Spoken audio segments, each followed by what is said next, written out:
Hey guys, my name is Bill Jones. I'm the head instructor of top-level martial arts in beautiful downtown Cuyahoga Falls. Coming at you today with another Black Belt Tips minicast. I am the co-host of Black Belt Tips, which you can find on iTunes and Google Play. My friends, download it, subscribe. Today, what we're going to be talking about is your biggest holdback.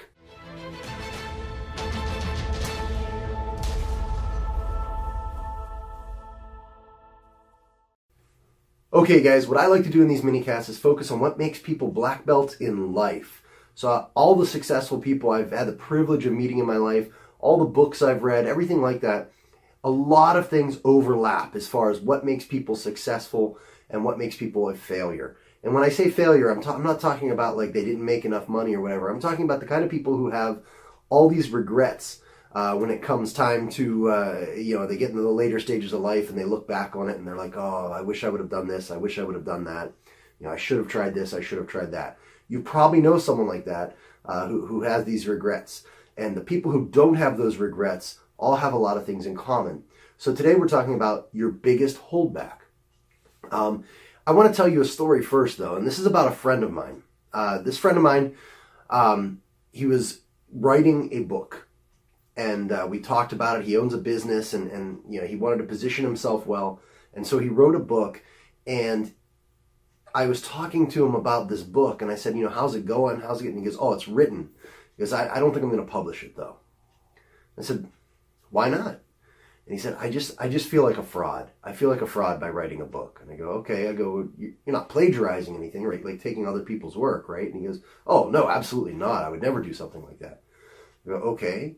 Do you feel like you don't have enough experience in the field that you're writing in? And he goes, oh, no. I do it all the time. I'm really good at it. It's what I love. It's my passion. And I said, then what makes you feel like a fraud? He goes, oh, who am I to write a book? They're not necessarily original thoughts.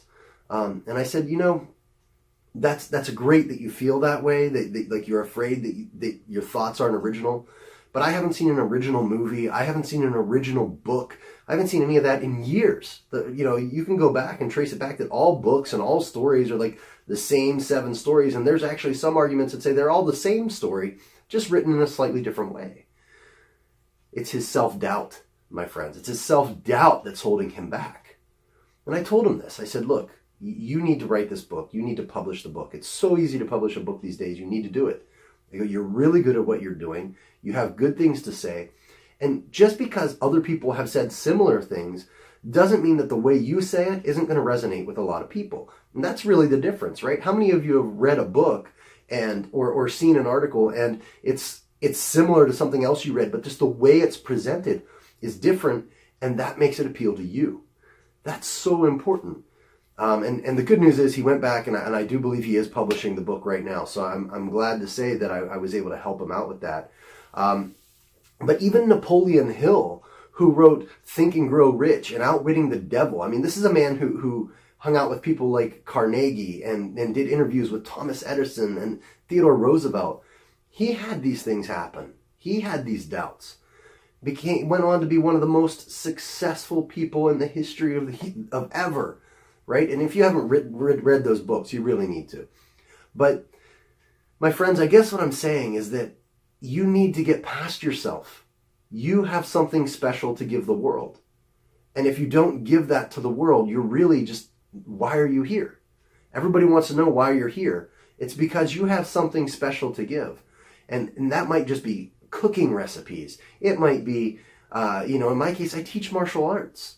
It's not like I'm changing the world necessarily, but what I am able to do is motivate people, make people feel good about themselves, and give them a skill that hopefully they never even have to use, right? I hope none of my people ever have to fight or defend themselves. I hope that just the confidence that it gives them helps take them through life. My friends, the people who are most successful in life get through that roadblock, that hurdle. They get through the self-doubt, and it's not always easy. But that is yourself trying to avoid pain. Understand that. It's kind of like when I was young and I wanted to ask a girl out, and I would be like, well, I'll make up all these excuses as to why I shouldn't. Oh, she's out of my league. She's too pretty. We probably don't have anything in common. Just, I don't even know her that well. And I'm sitting here doubting myself. Like, why? Because my body's trying to avoid pain. We want to avoid pain. That's what we do as humans. My friends, you have to get past it. You have to do things that scare the hell out of yourself. And you have to get through this avoidance of emotional pain.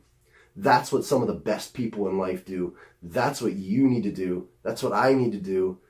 I hope we can all apply this. My friends, if you like what I have to say today, do me a favor, give it a thumbs up and a share. I'll talk to you later.